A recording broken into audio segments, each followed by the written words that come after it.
Malaysia mahu jadi anggota rasmi pasukan penyiasat MH17. Peguam Negara dan Ketua Polis Negara setuju internet ditapis.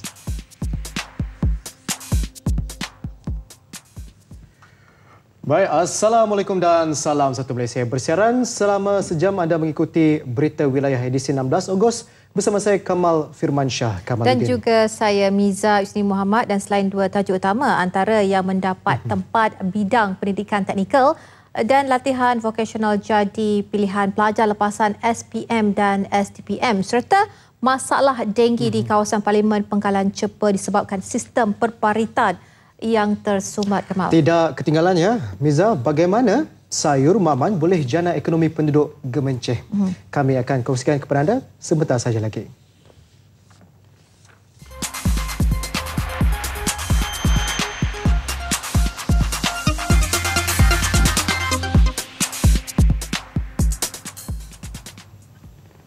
Baik, Peguam Negara Tan Sri Abdul Ghani Patel dan Ketua Polis Negara Tan Sri Khalid Abu Bakar menyatakan persetujuan internet perlu ditapis bagi membendung gejala penghinaan agama dan kaum secara terbuka. Perkara berkenaan dimaklumkan Ahli Majlis Tertinggi UMNO Datuk Seri Ismail Sabri Yaakob yang mengadakan pertemuan dengan kedua-dua pemimpin itu serta 59 ketua UMNO bahagian lain di Putrajaya semalam.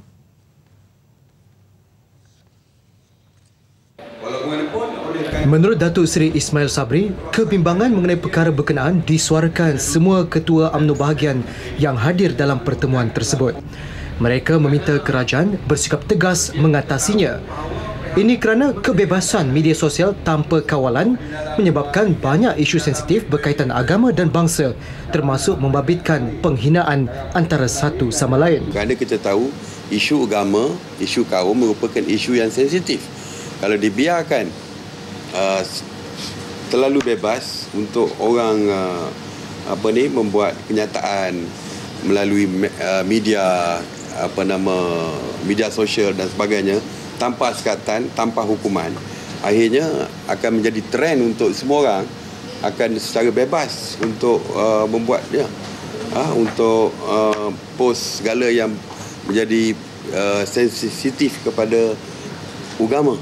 Sekarang ni banyak yang berkaitan dengan Islam misalnya. Takut nanti ada pula orang lain post sekali against agama lain pula. Beliau yang juga Menteri Pertanian dan Industri Asas Tani ditemui pada sidang media selepas merasmikan Akuarium Tunku Abdul Rahman di Batu Maung, Pulau Pinang. Semalam, 60 ketua UMNO bahagian dari seluruh negara mengadakan pertemuan dengan Tan Sri Abdul Ghani dan Tan Sri Khalid di Jabatan Peguam Negara Putrajaya.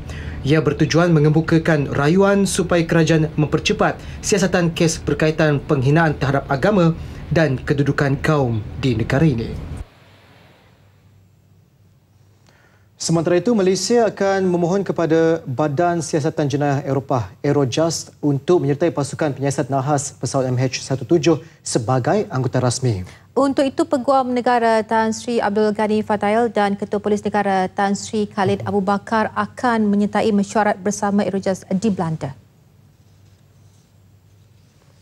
Menurut Tan Sri Khalid, Malaysia mempunyai hak menyertai pasukan penyiasat nahas pesawat MH17 sebagai ahli rasmi kerana pesawat berkenaan milik negara. Kita akan menghadiri mesyuarat bersama dengan Eurojust. Kita perlu memastikan bahawa Malaysia dimasukkan sebagai salah satu ahli dalam pasukan penyiasat. Jadi sehingga sekarang kita masih belum secara rasmi dimasukkan sebagai dalam tim pasukan penyiasat crash. Peguam Negara Tan Sri Abdul Ghani dijangka berlepas ke Amsterdam bagi menyertai mesyuarat berkenaan. Tan Sri Khalid terus mengesahkan pasukan penyiasat Malaysia akan dihantar semula ke Ukraine bagi meneruskan siasatan dengan bilangan anggota yang lebih kecil. Beliau memberitahu pemberita di KLIA sebelum berlepas ke Amsterdam, Belanda.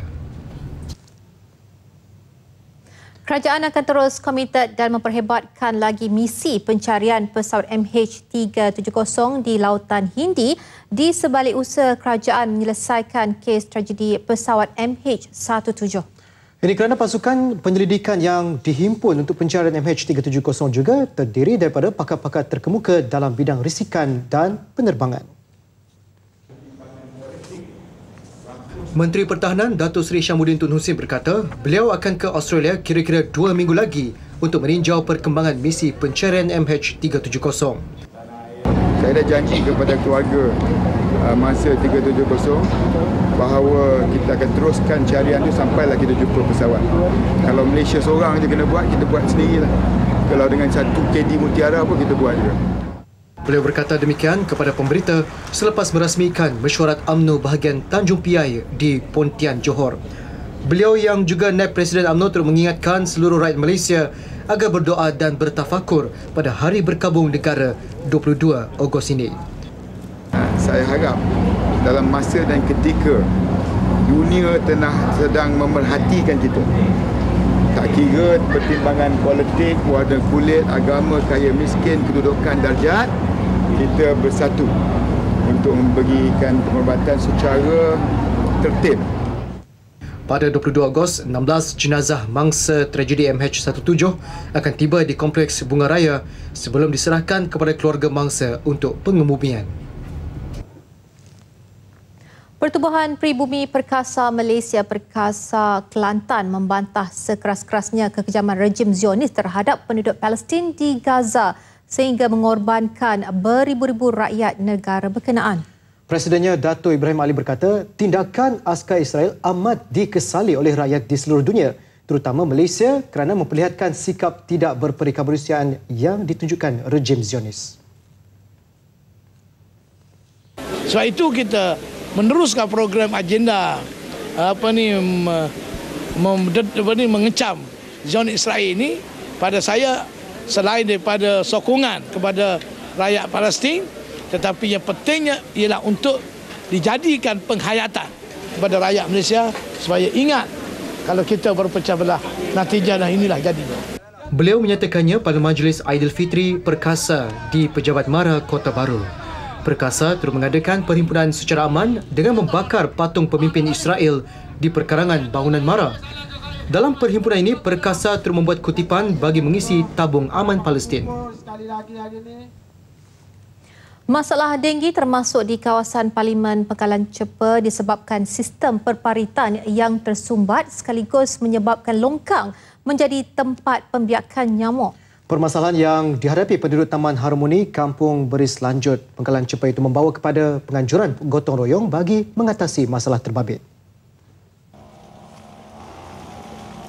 Kira-kira 300 orang terdiri dari anggota Jabatan Bomba, Jabatan Penjara, Hospital Raja Perempuan Zainab II Kota Baru, Jabatan Pertahanan Awam dan MPKB menyertai usaha membasmi denggi anjuran UMNO bahagian Pangkalan Cepa.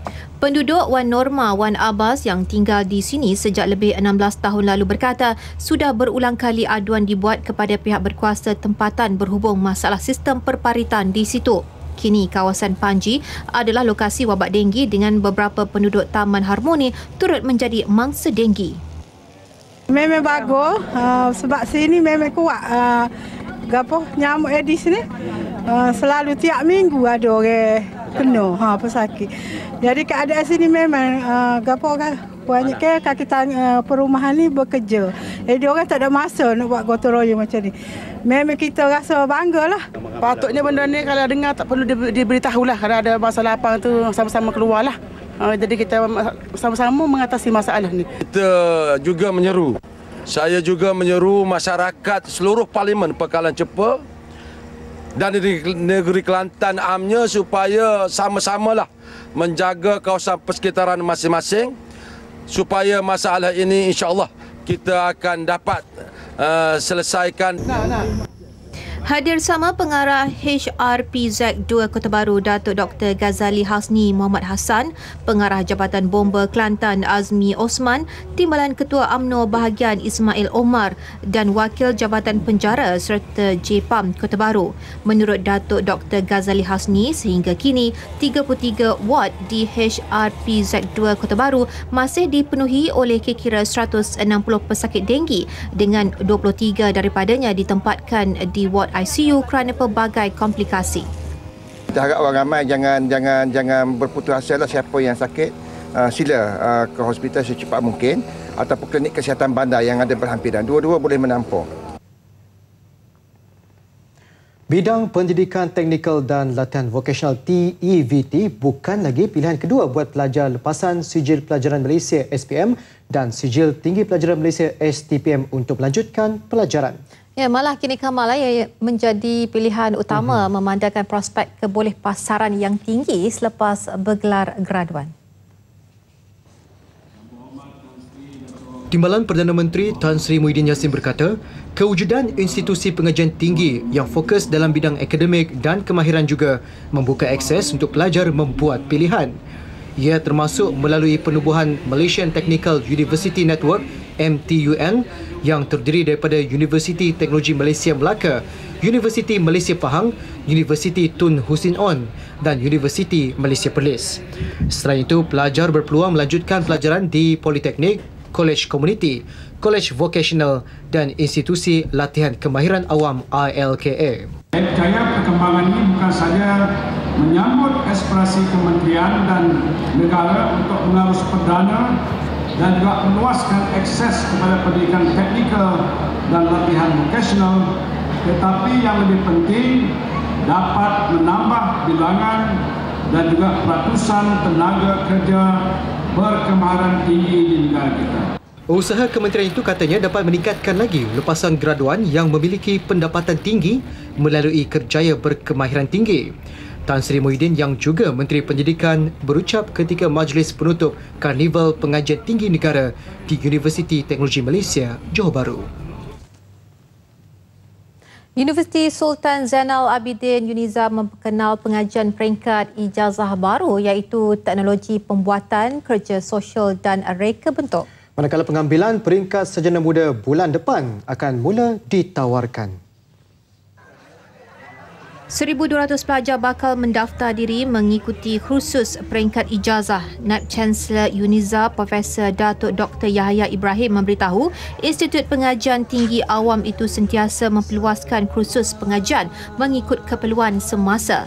Pelajar ini bila masuk ke UNIZA pada tahun pertama untuk program diploma, mungkin tahun kedua dan tahun ketiga dia akan di-convert ke program ijazah. Maknanya tanpa mendapat diploma, seterusnya selepas ijazah terus ditawarkan masters. Ini bagi pelajar yang mempunyai CGPA yang terbaik, yang cemerlang. Datuk Yahya menjelaskannya kepada media sempena sambutan Aidilfitri warga UNIZA di Kuala Terengganu. UNIZA sedang menunggu kelulusan akreditasi Agensi Kelaikan Malaysia MQA untuk memperkenal kursus baru. Ini termasuk kursus perfilman, pembuatan makanan dan pemrosesan. 3 naib Presiden UMNO yang ada sekarang sudah mencukupi dan berkesan membantu Presiden Parti merangka dan menjalankan dasar-dasar parti. Untuk itu, cadangan pergerakan wanita UMNO menambah satu lagi kerusi jawatan itu buat masa ini dianggap tidak perlu. Ahli Majlis Tertinggi UMNO Datuk Seri Syahidan Kasim berkata beliau menyokong cadangan itu tetapi mungkin penambahan kerusi itu perlu dipertimbang pada masa hadapan. Katanya buat masa ini pergerakan wanita UMNO perlu menumpukan perhatian untuk memperkasakan parti di peringkat akar umbi. Beliau yang juga menteri di Jabatan Perdana Menteri berkata lebih baik wanita turut bersama-sama merebut 3 kerusi naib Presiden UMNO bagi membuktikan mereka mampu bersaing bagi jawatan tersebut. Buat sementara waktu ini, saya memang menyokong. Ini ialah di antara idea yang bagus. Tetapi dalam usaha kita untuk memberi perhatian lebih kepada parti, jadi kita cuba sedaya untuk elakkan berbincang benda-benda yang lain. Tapi saya rasa untuk masa depan wanita boleh bertanding dalam 3 jawatan tu. 3 jawatan naib presiden tu, saya ingat wanita boleh bertanding, tidak ada masalah. Datuk Seri Syahidan berkata demikian kepada pemberita selepas merasmikan mesyuarat perwakilan pergerakan wanita UMNO bahagian Shah Alam dekat Shah Alam.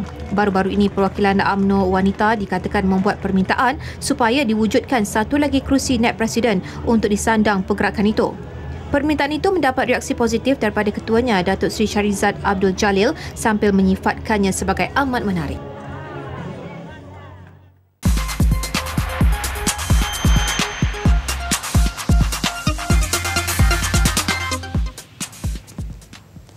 Bertemu kembali. Dua lelaki yang dipercayai terlibat dalam kes tembak berjaya ditangkap dalam masa tidak sampai 24 jam. Dalam kejadian yang berlaku pukul 8.30 malam tadi, seorang peraih lembu ditembak menggunakan senapang patah di Kampung Teratak Batu Marang. Bagaimanapun, mangsa tidak mengalami sebarang kecederaan berikutan tembakan terkena pintu. Dua suspek terbabit yang belum didedahkan identiti ditahan untuk siasatan di bawah Seksyen 307 Kanun Keseksaan kerana cubaan bunuh. Ketua Jabatan Siasatan Jenayah Negeri, Asisten Komisioner Wan Abdul Aziz Wan Hamzah yang dihubungi menjelaskan, melalui siasatan awal, mangsa yang juga seorang warga emas mengenali suspek. Ketika kejadian, ayah Leh, 76 tahun, dikejutkan dengan sahutan panggilan kuat memanggil namanya sebanyak 2 kali sewaktu berada di dalam bilik air. Selepas itu, satu tembakan dilepaskan ketika mangsa membuka pintu. Tembakan menyebabkan daun pintu mempunyai 9 kesan peluru tabur hingga menembusi kayu pintu. Warga emas terbabit yang tinggal di sebuah rumah yang jauh dari penduduk terus menelefon polis melaporkan kejadian yang menimpanya. Dalam jarak 30 meter dari lokasi kediaman, satu selipar yang terputus tali dipercayai milik suspek ditemui. Kegembiraan 4 sahabat berbasikal ke pantai berakhir tragedi apabila seorang daripada mereka maut dalam kejadian lemas di Pantai Senok Bacuk petang semalam. Dalam kejadian pada pukul 4 petang itu, mangsa Muhammad Farhan Akhir Ramzan, 14 tahun yang tinggal di lorong Kubur Maras Langgar, Kota Baharu bersama 3 rakannya ke pantai berkenaan sebelum mandi bandar di Tasik Terbiar berdekatan pantai. Menurut penolong penguatkuasa Bomba 2 Balai Bomba dan Penyelamat Bacuk Abdul Razak Abdul Rahman, pihaknya menerima panggilan kecemasan pada pukul 2.11 petang. Operasi menyelamat turut dibantu unit skuba dan anggota Jabatan Pertahanan Awam Malaysia JIPAM dengan 8 anggota.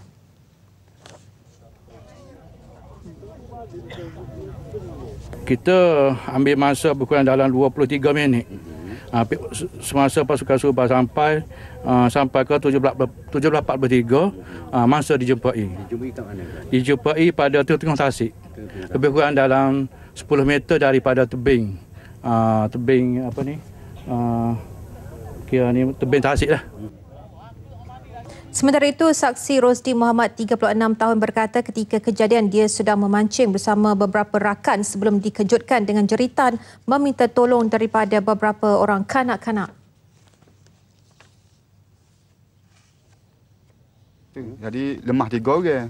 Lepas tu 2 tu dia selamat. 2. Jadi seorang tu mati. Selamat tu orang kapur pun lagi. Orang kapur ambil kan. Pukul apa kejadian? Dalam kat pukul 3 ada. Difahamkan tasik berkenaan amat dalam dan berbahaya, malah pernah meragut 3 nyawa beberapa tahun lalu.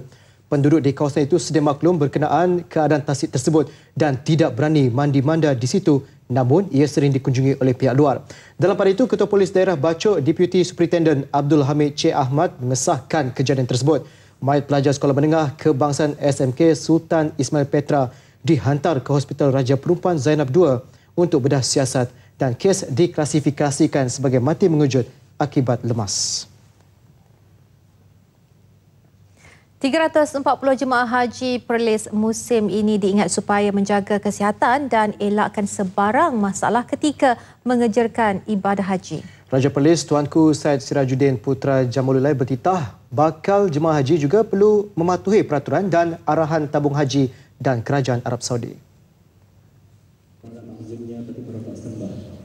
Baginda bertitah demikian ketika merasmikan kursus Perdana Haji Peringkat Negeri Perlis di Dewan Harumanis Politeknik Tuanku Said Sirajuddin di Pauh. Berangkat sama Raja Muda Perlis Tuanku Said Faizuddin Putra Jamalulail. Pada majlis sama, tabung Haji Perlis turut menyerahkan cek zakat perniagaan berjumlah RM563,712 kepada Majlis Agama Islam dan Adat Istiadat Melayu Perlis MAIPS. 22,320 jemaah haji Malaysia terpilih untuk mengerjakan rukun Islam kelima itu dan akan mula berangkat ke Tanah Suci mulai 27 Ogos ini.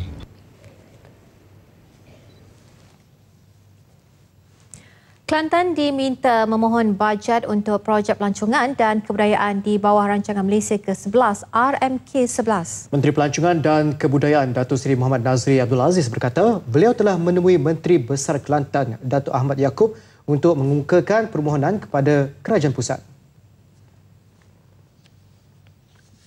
Jadi sebab itu saya rasa saya mintalah supaya di Kelantan ni mereka bagi rancangan Malaysia ke-11 mereka akan membuat permintaan yang lebih daripada segi infrastruktur dan lain-lain ya. 13 juta tak cukup. Saya dah beritahu supaya mereka mengadakan satu planning perancangan pelancongan 5 tahun yang akan datang ini dan membuat permintaan daripada segi peruntukan di bawah rancangan Malaysia ke-11. Produk pelancongan dan kebudayaan di Kelantan menjadi tumpuan ramai pelancong. Terdahulu beliau ditemui pemberita pada majlis sambutan Aidilfitri dan pelancaran logo baru program Inap Desa di Kampung Kubang Telaga, Baco. Sempena majlis, Muhammad Nazri turut menyerahkan plak logo baru untuk homestay bagi tahun 2014 setelah 19 tahun menggunakan logo yang lama iaitu sejak tahun 1995. Orang ramai diminta mendapatkan maklumat dari sumber sahih tentang virus Ebola yang dibimbangi menular di rantau ini. Timbalan Menteri Komunikasi dan Multimedia Datuk Jailani Johari berkata setiap berita atau maklumat yang disebarkan menerusi laman sosial tidak seharusnya diterima sebagai sumber yang sah. Penyebaran maklumat yang tidak sah itu hanya akan mencetus kebimbangan di kalangan orang ramai. Jelas Datuk Jailani setakat ini tidak ada laporan rasmi yang dikeluarkan baik daripada Kementerian Kesihatan Malaysia atau aduan yang dibuat kepada Suruhanjaya Komunikasi dan Multimedia oleh mana-mana individu. Justru beliau menyarankan agar pemilik-pemilik blog atau laman sosial lebih bertanggungjawab dalam menyebarkan maklumat mengenai perkara itu kerana ia boleh mengelirukan orang ramai.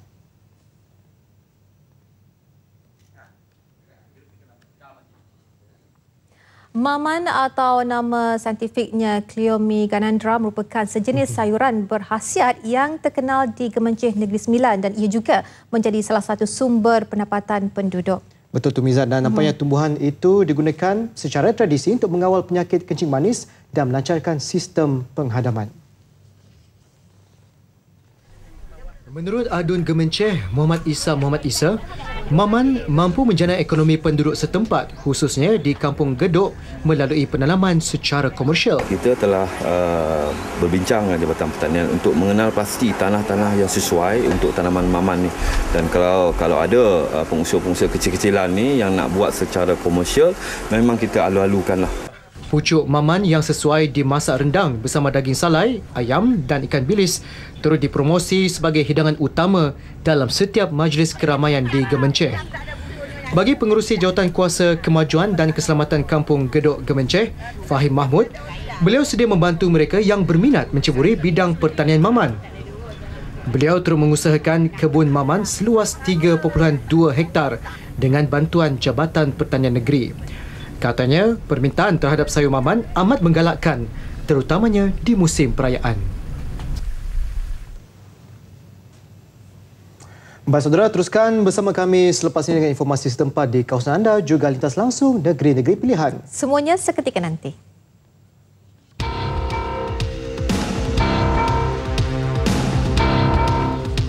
Hari Merdeka ialah hari kebangsaan kita. Marilah kita membanggakan negara kita dan sentiasa berjaga-jaga supaya tidak dipengaruhi oleh fahaman kebangsaan yang sempit. Jika fahaman kebangsaan yang sempit itu dibiarkan hidup dengan perasaan yang meluap-luap, maka sifat bertolak ansur dan tali persahabatan kita dengan negeri-negeri lain yang bebas akan terkecewa. Dengan yang demikian, maka terganggulah keamanan dan ketenteraman dunia.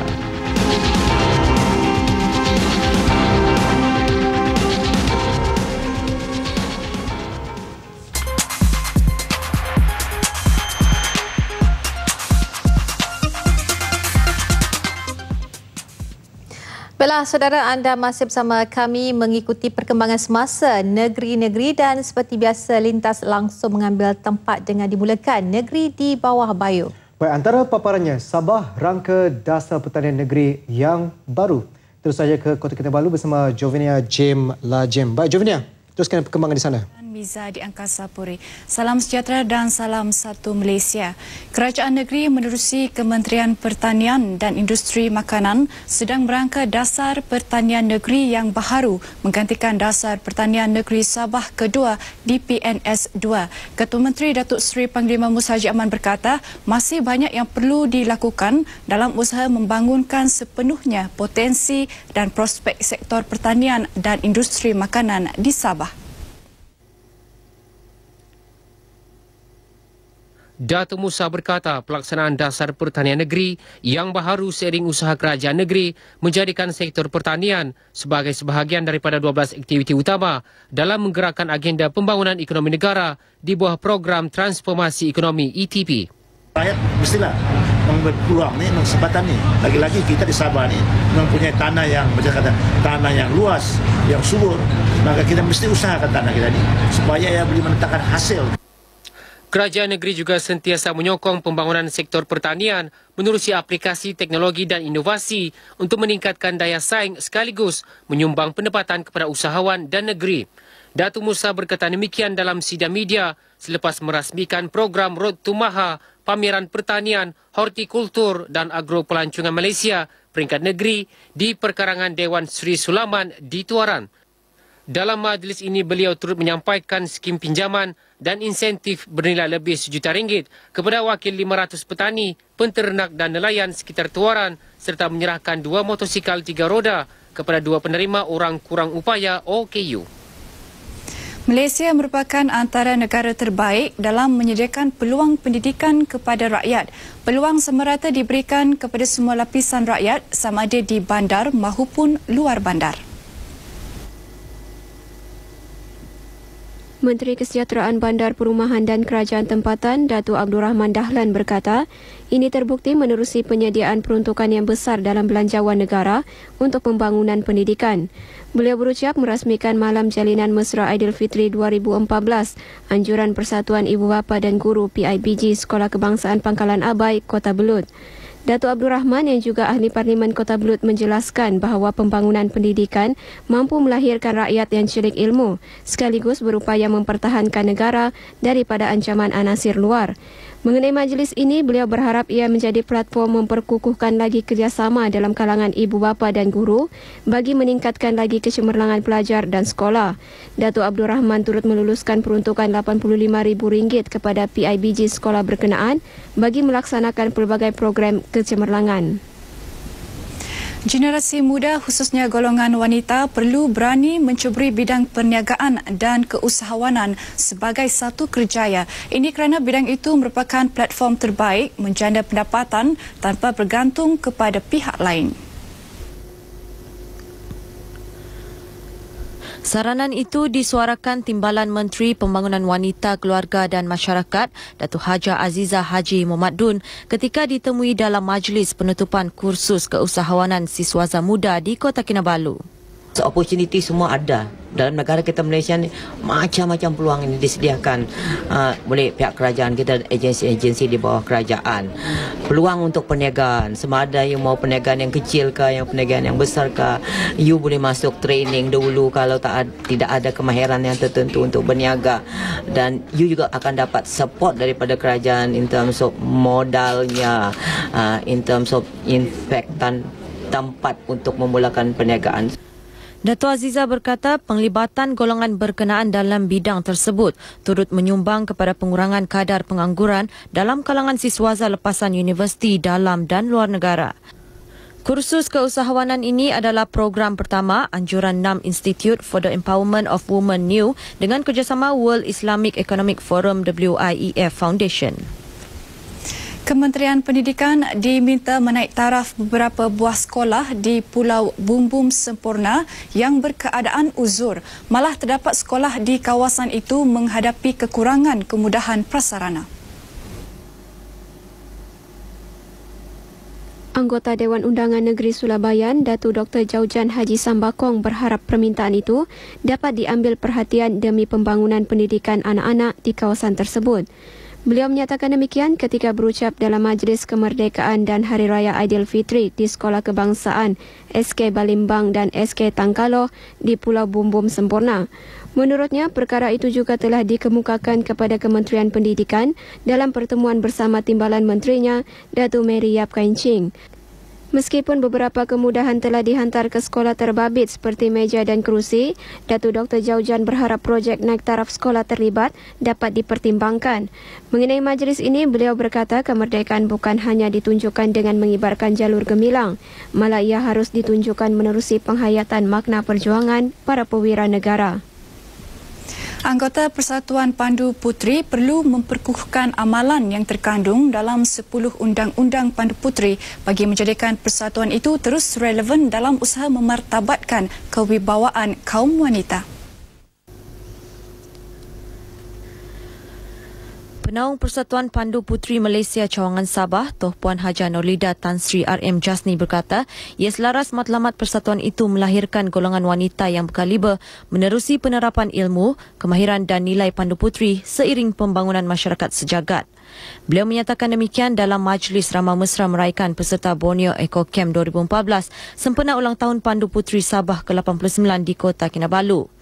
Tuan Puan Haja Nurlida optimis penganjuran Borneo Eco Camp 2014 yang disertai peserta dari 6 negara iaitu Hong Kong, Jepun, Bangladesh, Pakistan, Filipina dan Australia dapat mengeratkan lagi jaringan kerjasama anggota Pandu Puteri di peringkat antarabangsa.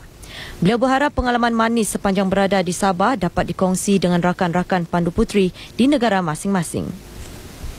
Dengan itu, sekian sumbangan berita dari Sabah petang ini. Kembali bersama Kamal dan Miza di Angkasa Puri. Silakan. Baik, perkembangan yang cukup menarik dari Sabah. Terima kasih Jovania Jim Lajim. Daripada Sabah. Minta maaf. Dan saudara, seperti biasa kita ke Bumi Kenyalang pula. Amran tu nampaknya telah bersedia dengan laporan penuh. Teruskan Amran. Terima kasih Kamal dan Miza di Angkasa Puri. Assalamualaikum dan salam satu Malaysia. Budaya bertelagah antara kaum mengenai pelbagai perkara khususnya agama seperti di Semenanjung Malaysia tidak perlu dijadikan ikutan. Ketua Menteri Sarawak Tan Sri Adenan Satem berkata perbuatan mengutuk dan bertelagah yang tidak henti-henti mengenai agama dan sebagainya satu perkara yang tidak berfaedah. Sebaliknya, beliau mencadangkan agar pihak bertelagah itu untuk belajar dan mencontohi Sarawak. Jangan diikut ada pihak-pihak di Malaya nun, di Semenanjung, berhenti-henti berkelahi pasal agama dan sebagainya. Ketua Menteri berucap pada Majlis Ramah Tamah Aidilfitri di Lundu. Turut hadir isteri beliau Puan Sri Datuk Jamilah Anu dan Timbalan Menteri Dalam Negeri Datuk Dr. Wan Junaidi Tuanku Jaafar. Ketua Menteri berucap pada Majlis Ramah Tamah Aidilfitri di Lundu. Turut hadir isteri beliau Puan Sri Datuk Jamilah Anu dan Timbalan Menteri Dalam Negeri Datuk Dr. Wan Junaidi Tuanku Jaafar. Persatuan Kebangsaan Melayu Sarawak PKMS diminta untuk terus memainkan peranan dalam menyemai semangat integrasi dan hormat menghormati dalam kalangan umat Islam dengan bukan Islam. Menyatakan demikian, Menteri Kerja Raya Datuk Fadilah Yusof berkata usaha sedemikian amat penting bagi memastikan perpaduan sedia ada terus utuh pada masa akan datang. Jelasnya ini kerana perpaduan yang telah wujud selama ini merupakan teras kekuatan kepada Malaysia dalam menangkis ancaman yang mahu meretakkan hubungan baik sesama rakyat. Beliau berkata pertelagahan yang berlaku di beberapa negara ketika ini seharusnya dijadikan teladan dalam memastikannya tidak akan berlaku di Malaysia. Datuk Fadilah berkata demikian pada Majlis Mesra Aidilfitri anjuran PKMS Cawangan Petrajaya di Kuching. Pada majlis ini beliau menyampaikan duit raya kepada kanak-kanak dari Rumah Kanak-kanak Kuching dan pelajar Madrasah Tahfiz Al-Quran Ikhwanul Islam Taman Sukma Petrajaya. Institut Awal Pendidikan perlu memberi perhatian sewajarnya terhadap perkhidmatan dan kualiti pengasuhan taska bagi memenuhi aspirasi negara dalam melahirkan generasi cemerlang pada masa hadapan. Berucap merasmikan Majlis Raya Taska 2014, Menteri di Jabatan Perdana Menteri Nancy Shukri memberitahu institusi awal pendidikan juga perlu menyediakan peluang komprehensif serta model pendidikan yang mampu membina model insan yang celik akal, seimbang dari segi rohani serta jasmani selain mempunyai daya keterampilan yang unggul. Program-program kesedaran untuk mendaftar taska melalui kempen Jom Daftar Taska perlu dipertingkat dan dipantau oleh Jabatan Kebajikan Masyarakat Malaysia secara berterusan bagi melahirkan taska-taska yang mempunyai kredibiliti yang tinggi. Semua pihak berkepentingan juga perlu mempertingkatkan jalinan kerjasama pintar agar hak anak-anak kecil sentiasa dijamin dan dipelihara. Majlis Raya Taska 2014 yang berlangsung di Dewan Yayasan Sarawak Kuching melibatkan sebanyak 35 buah taska sekitar Kuching. Program bersempena Hari Taska yang diraikan serentak di seluruh negara bertujuan untuk mengeratkan silaturahim antara semua pihak berkepentingan selain meningkatkan kesedaran terhadap pendidikan awal generasi-generasi baharu. Sarawak tidak pernah mengabaikan golongan artis veteran, malah banyak memberi sokongan melalui kerjasama kerajaan pusat serta Persatuan Seni Industri Hiburan Tanah Air. Menteri Pelancongan Datuk Amar Abang Johari Tun Oping berkata, sebagai sebuah negeri mempunyai masyarakat berbilang kaum, Sarawak banyak memberi penekanan kepada pembangunan seni kerana ia perlu diwarisi untuk generasi akan datang. Beliau memberi contoh penubuhan sekolah seni di negeri ini amat penting sebagai landasan ilmu kesenian agar seni tempatan terus dapat dimartabat dan disebarkan kepada seluruh masyarakat.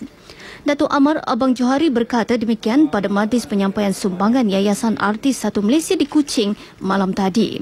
Sementara itu, Presiden Yayasan Artis Satu Malaysia, Datuk DJ Dev berkata, yayasan itu yang ditubuhkan pada tahun 2011 sentiasa membela kebajikan artis terutama golongan veteran tanpa mengira agama dan kaum kerana jasa mereka kepada pembangunan insan serta industri hiburan tanah air.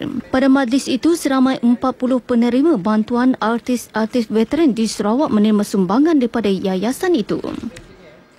Penyerahan geran projek kecil luar bandar MRP berjumlah RM250,000 kepada Gereja St. John di Singgai Bau dekat Kuching malam tadi menjadi satu bukti bahawa kerajaan negeri sentiasa mengutamakan keperluan rakyat tanpa mengira agama dan kaum.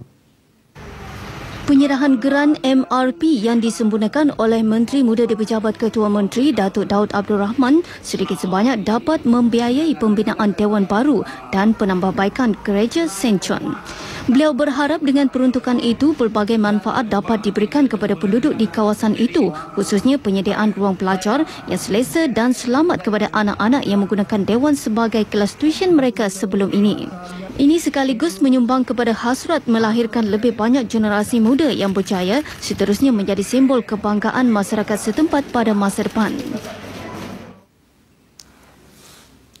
Berhubung masalah denggi, Jabatan Latihan Khidmat Negara telah mengarahkan komandan di 81 buah kem Pusat Latihan Khidmat Negara PLKN supaya berbincang dengan penguasa tempatan bagi menangani isu berkenaan terutama di Kelantan dan Selangor. Menurut Ketua Pengarahnya, Datuk Abdul Hadi Awang Kecil turut menyarankan agar pelatih serta bekas pelatih PLKN untuk membuat khidmat masyarakat membersihkan kawasan terbabit sebagai sumbangan kepada masyarakat semasa menjalani latihan. Beliau berkata demikian selepas majlis pelancaran pelatih PLKN kumpulan 3 Siri 11 2014 di Dewan Suara Kuching. Dijangka lebih kurang 15,000 remaja di negara ini akan menjalani latihan khidmat negara di 81 buah kem di seluruh negara dan 8 daripadanya di Sarawak. Baiklah, sekian sumbangan berita dari Sarawak untuk petang ini. Berita seterusnya kembali ke Angkasa Puri bersama Kamal dan juga Miza. Baik, terima kasih Amranto dengan perkembangan dari Sarawak. Itu tadi dari Sarawak. Terkedu melihat kecantikan Jovina Jim Lajim dari Sabah. Jadi minta maaf ya saudara. Baik, terima kasih dengan informasi yang telah disediakan dan ketika ini Negeri Pahang juga tidak mahu ketinggalan menyumbang perkembangan semasa. Laporannya terus saja bersama Syuhada Hashim di Kuantan. Silakan Syuhada. Terima kasih rakan tugas di Angkasa Puri. Assalamualaikum dan salam satu Malaysia. Seketika anda bersama saya Syuhada Hashim melintas langsung dari Pahang dengan paparan-paparan menarik khas untuk anda. Kita mulakan berita petang ini dengan kibaran jalur gemilang yang menjadi simbolik patriotisme dalam diri masyarakat. Rasa bangga mengibarkan jalur gemilang dan bendera negeri sempena sambutan Hari Kemerdekaan tidak seharusnya dimula atau digerakkan oleh kerajaan negeri semata-mata. Usaha berkenaan perlu wujud dalam diri setiap rakyat yang mencintai tanah air sekaligus menunjukkan semangat patriotisme. Saban tahun, kempen Kibar Jalur Gemilang dilancarkan dengan mengedarkan bendera secara percuma kepada orang ramai.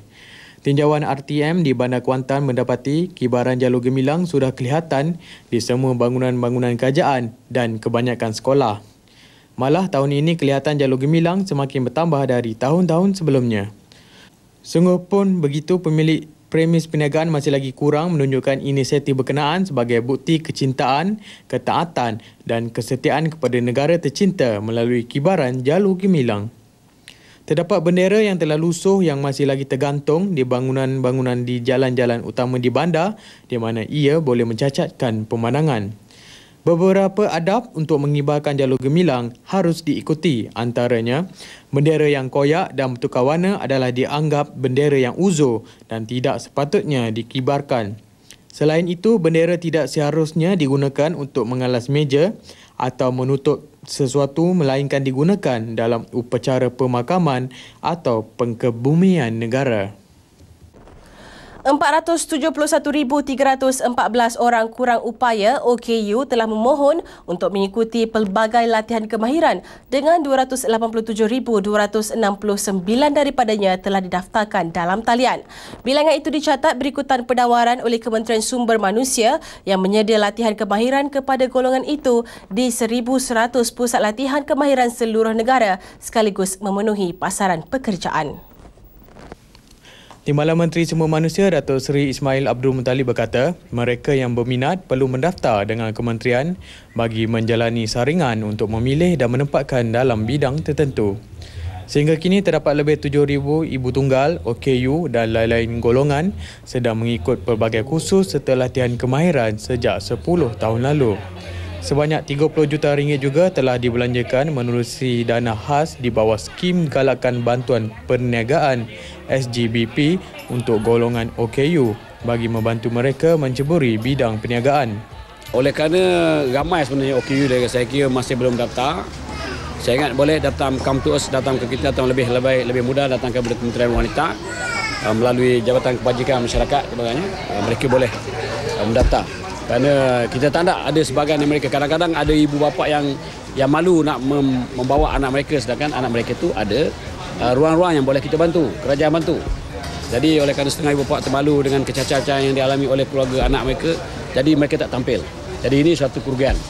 Beliau menyatakannya selepas majlis sambutan Hari Raya Aidilfitri bersama OKU Penglihatan di Kompleks Perumahan Sinar Penyayang, Maran, Pahang. 250 kelab dan persatuan sukan yang aktif di negeri Pahang telah menerima cek bantuan aktiviti belia yang bernilai RM5,000 sehingga RM10,000 bergantung kepada aktiviti yang dianjurkan. Pemberian cek itu antara inisiatif kerajaan negeri Pahang dalam membantu mereka dari aspek keuangan bagi menyelaras dan meningkatkan kemajuan sukan negeri. Pengarah Jabatan Belia dan Sukan Negeri Pahang, Kamaruzaman Hassan Mansur berkata, kini pengagihan bantuan tersebut telah berada di peringkat akhir dengan hari ini sebanyak 6 buah kelab menerima bantuan itu. Cek ni diberikan kepada kelab-kelab yang aktif dalam di negeri Pahang, terutama di Kuantan ni. Ini adalah inisiatif daripada YB sendiri. YB Datuk Johari, Esko Belia dan Sukan untuk memberi sumbangan kepada 6 buah kelab yang kita telah kenal pasti. Melalui bantuan kewangan itu, penyelesaian masalah pencapaian sukan dan komitmen semua pihak terlibat dalam bidang sukan dapat dikekalkan. Pengagihan tersebut juga tanda keprihatinan kerajaan negeri dalam membantu meringan beban mereka yang selama ini gigih berusaha memajukan bidang sukan. Malah peruntukan tersebut terbuka kepada persatuan, kelab, sekolah dan badan bukan kerajaan yang juga diharap dapat digunakan untuk belanja pentadbiran. Baiklah, berita itu tadi merupakan paparan terakhir dari Pahang untuk hari ini. Kembali ke Angkasa Puri bersama rakan tugas di sana. Teruskan kesetiaan anda bersama Warta Wilayah. Assalamualaikum.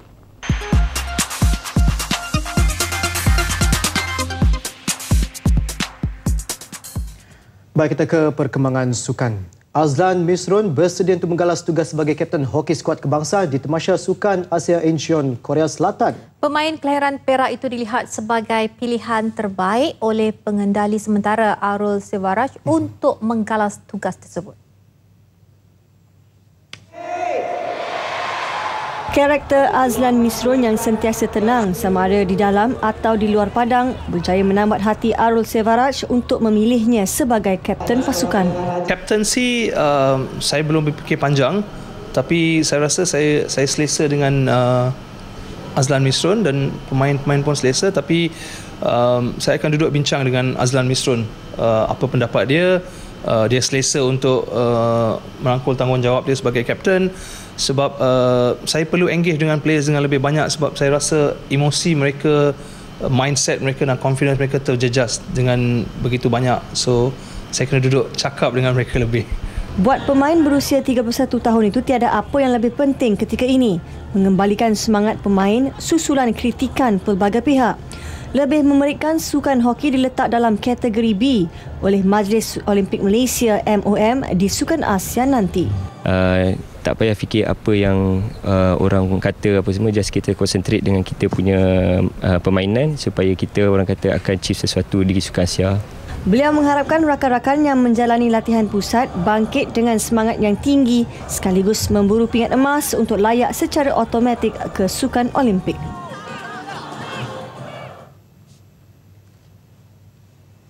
Pemain nombor 1 negara Datuk Lee Chong Wei tidak mahu kemelut yang melanda Persatuan Badminton Malaysia ketika ini menjejaskan fokusnya menghadapi kejohanan dunia di Copenhagen, Denmark minggu depan. Walau tanpa ketiadaan Ketua Jurulatih Rashid Siddiq, beliau bersedia menerima bimbingan daripada sesiapa sahaja termasuk Hendrawan bagi memastikan misinya mencari kejuaraan sulung tercapai.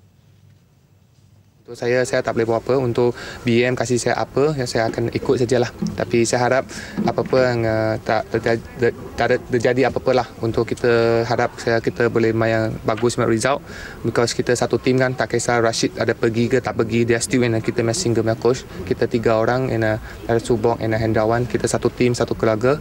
Tak kisah saya benang ke kalah, kita satu kali lah. Datuk.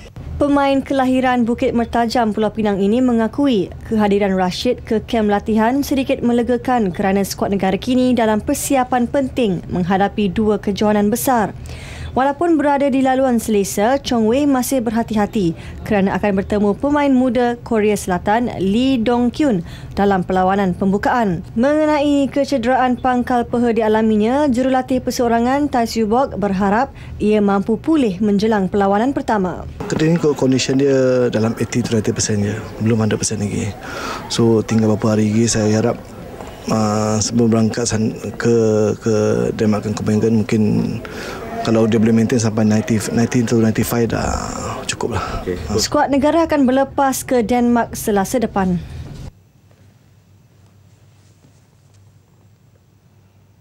Pasangan beregu Goh Vishem dan Lim Kim Wah pula tidak meletakkan sasaran tinggi. Pemain berusia 25 tahun ini hanya berharap gandingan terakhirnya bersama Kim Wah akan membuahkan kejayaan manis. Saya pun tak target target tinggi, just try saya punya best sajalah main untuk game ni. Laluan sukar menanti pasangan ranking ke-16 dunia ini di pusingan ketiga apabila dijadual bertemu satu lagi pasangan senior negara, juga bekas pasangan nombor 1 dunia Koo King Kiat dan Tan Boon Heong. Kejohanan terakhir yang dimenangi Vishem dan Kim Wah adalah terbuka Malaysia pada Januari lalu. Berdasarkan format kejohanan badminton dunia mensyaratkan gandingan perlu mengikut ranking terbaik semasa pemain, menyebabkan Vishem tidak digandingkan dengan Tan Wee Kiong.